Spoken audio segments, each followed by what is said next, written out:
Welcome Home, a podcast for veterans, about veterans by veterans, is a project of Willing Warriors and the Warrior Retreat at Bull Run. Good morning. I'm Larry Ziliaks, Director of Culinary Services here at the Warrior Retreat at Bull Run. Today we have with us Kayla Arestivo. She's the Executive Director of the Virginia Veterans Services Foundation. And I've been looking forward to having her come out to the retreat, sit down with us, and really explain what the foundation is, what it does, how it supports veterans in the Commonwealth, because I think a lot of our listeners just aren't really aware of the foundation sort of working in the background. When they think of veteran services here in the Commonwealth, they think of the Department of Veteran Services, which is a full Commonwealth agency, and you and the foundation work right beside them. I really appreciate you coming out, and welcome to the podcast. Hey, thank you for having me. I'm so excited to be here and tour around this beautiful property. I'm excited. We're really excited about being able to sit down and ask some questions about the foundation. The first one is, what do you all do? That's the $1 million question, and I hear it a lot. You're absolutely correct. So there is the Virginia Department of Veteran Services, which a lot of folks kind of get confused as, wait a minute, is that big VA?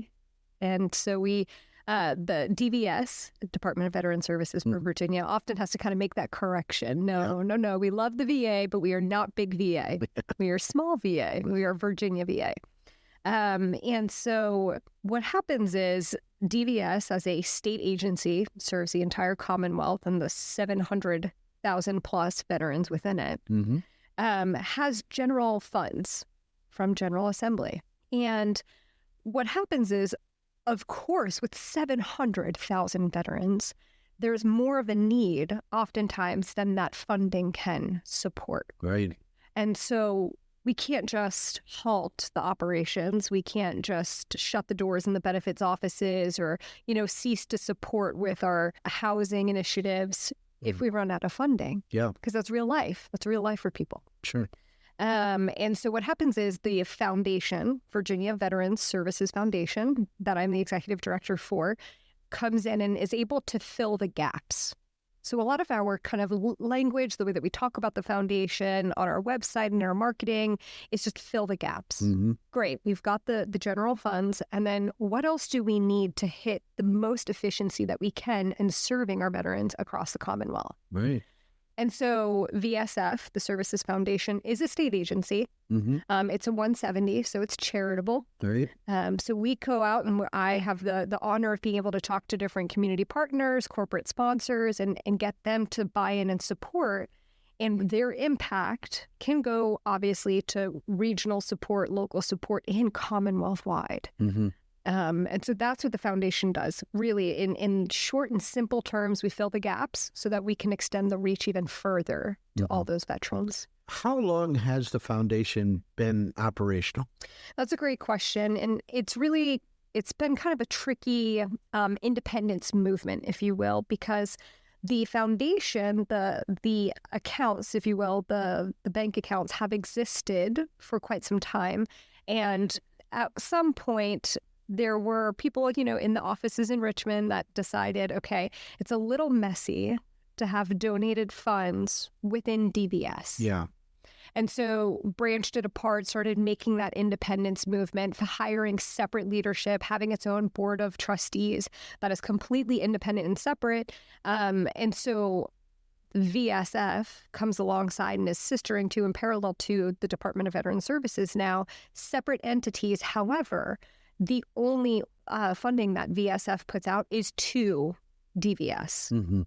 So a lot of times people will say, well, Virginia Veteran Services Foundation, can you support some other service organizations? We have so many veteran services organizations in Virginia. Yeah. Oh, yeah. Which is such a blessing. Yeah. And can be a little overwhelming.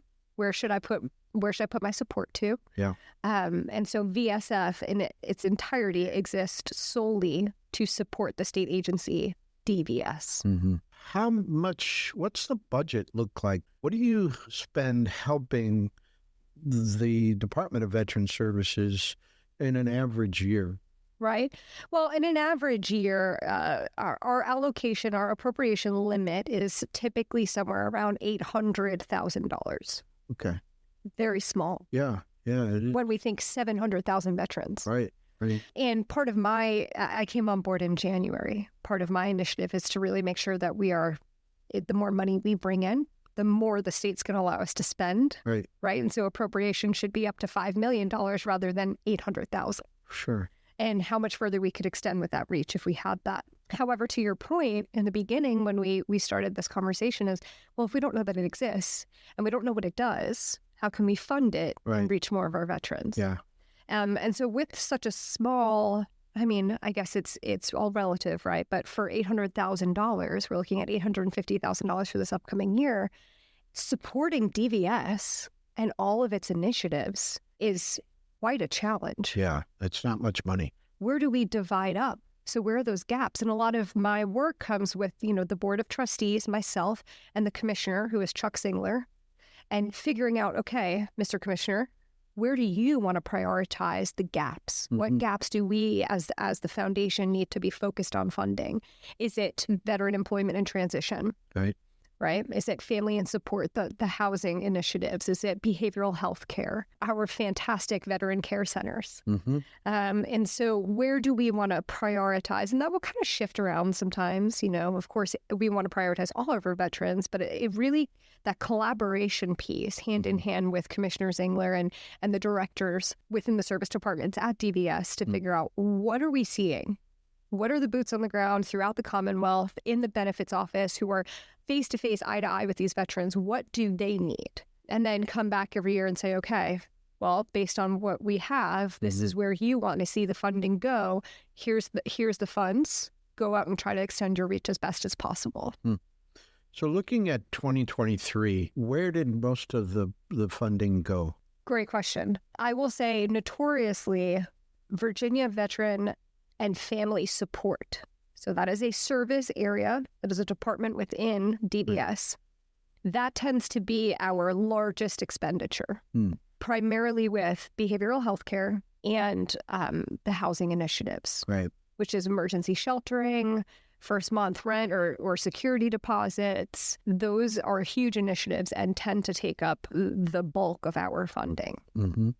And would issues surrounding veteran suicide fall under the mental health aspect of it? Right, the behavioral health care piece, absolutely, yeah. And so much of DVS rolled out the SOS program last year, which is a grant that supported multiple a good amount of VSOs. I think it was about 80 partners through the Commonwealth that were really focused on suicide prevention. And so we know that DVS is prioritizing that. But to your point, with veteran and family support within DVS, which is our biggest expenditure, healthcare, homelessness, or housing initiatives, those things are directly related to suicide prevention as well, right? A lot of it is a web, which comes first. It all kind of interacts together. And it really depends on the individual circumstances. And that's why getting to know your veterans, that's why the local benefits offices with DVS, those boots on the ground are so important, because they can actually understand individual cases rather than statistics. Thinking about the Commonwealth geographically, where do you see most of that funding ending up? What section of Virginia, where does it land mostly? Sure. We, notoriously Northern Virginia, the central region, which is Richmond. And then, of course, we're very military dense down in the South Side area. So Virginia Beach, Chesapeake, Norfolk, Portsmouth, Hampton Roads. So often rural areas, the western region of the state, kind of gets left off to the side. I can tell you that I know Governor Youngkin right now, Commissioner Chuck Singler, they're very focused on getting out to the western parts, to the Shenandoah, and making sure that those veterans are plugged in. I know that Commissioner Zingler focuses right now on, I think it's 1/3 of the state's veterans are either utilizing or knowing about the services within DVS. Right. And so we have to be able to reach those folks. But the more concentrated areas like Northern Virginia. Higher population, higher demand. Well, and you even think about so much of everything is online these days. Yeah. Who's got internet? Yeah. I live in a farmhouse down in Virginia Beach area, and some of our roads down there don't even have internet access. Yeah. So we're thinking about the older demographics, maybe those who are struggling with finances, those who don't have or don't care to have technology. Yeah. Transportation issues. Can they get to benefits offices? Yeah. Right. Yeah. It's all intertwined. Mm-hmm. If you don't have a car, you can't get a job. Right.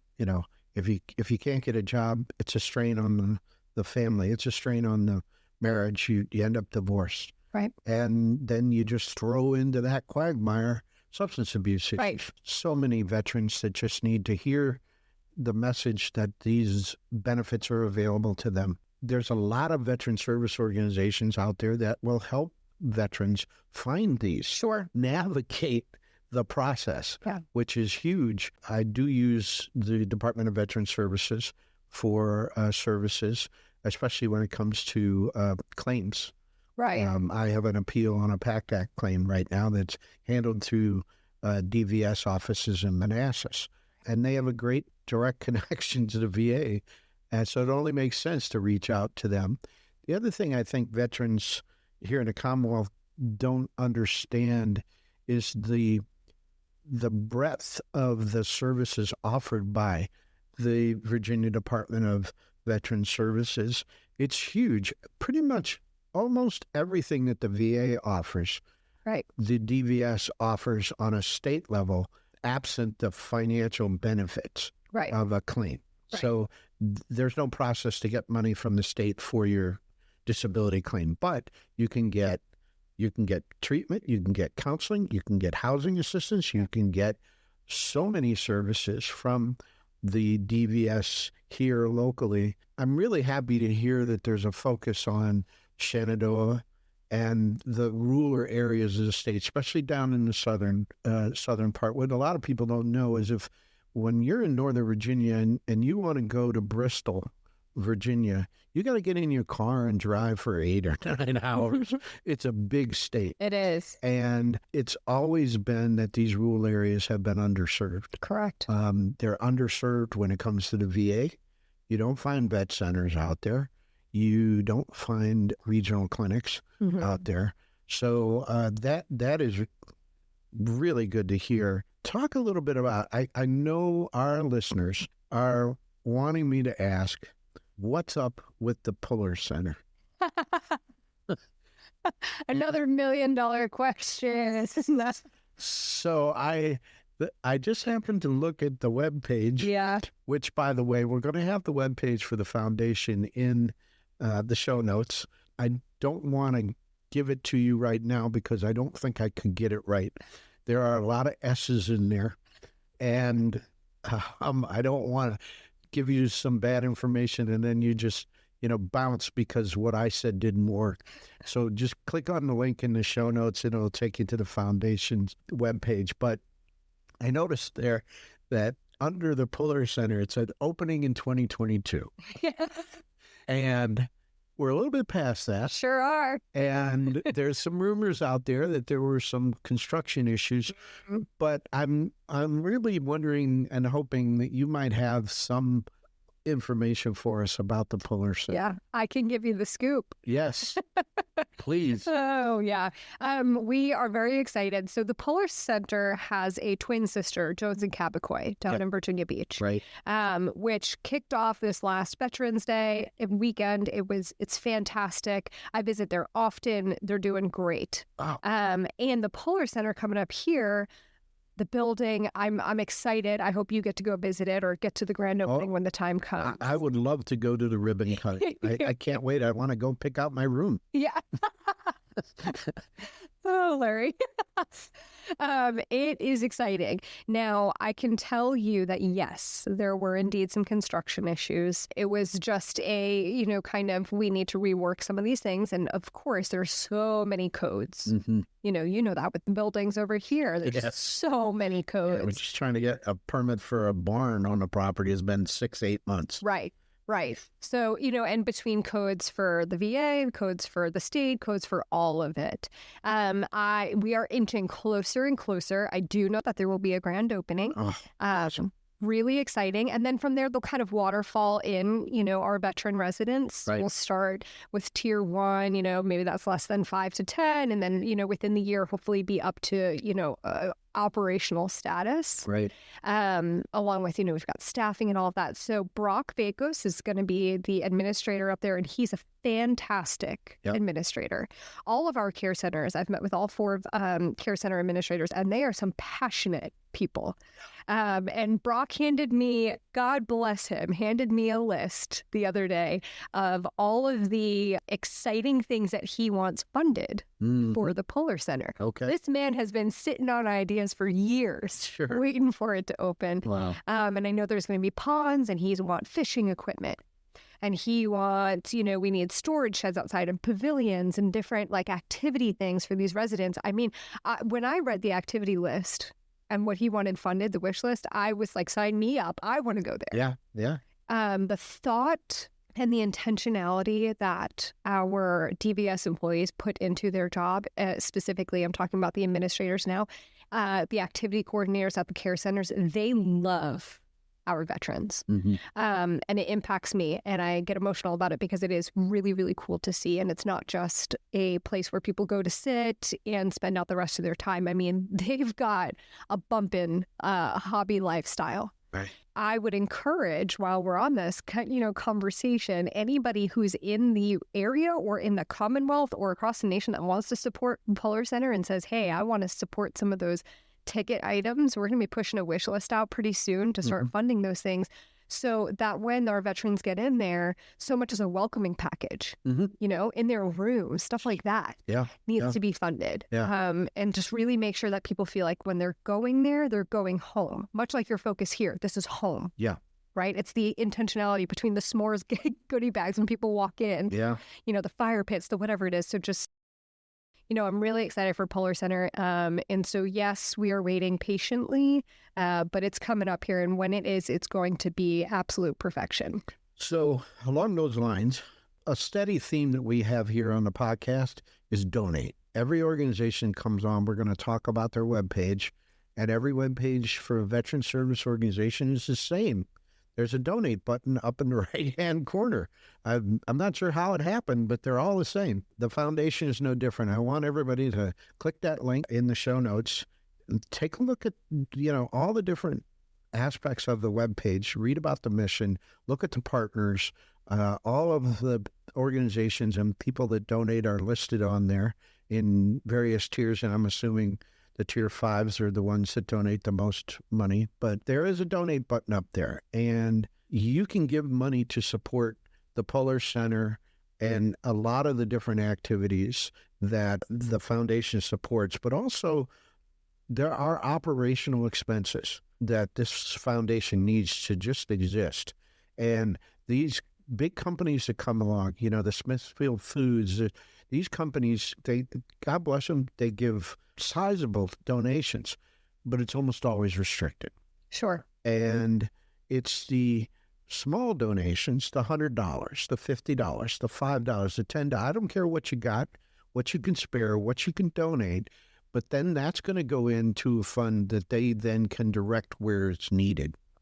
And what we find when we look and really look closely at the studies from Blue Star families, they get out there and they do that survey of 9,000 military service members. It turns out that the things that we think that they need aren't quite what they need.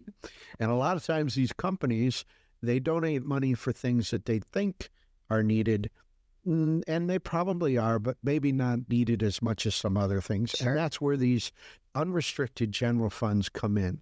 And I guarantee you that your donation is going to be managed properly.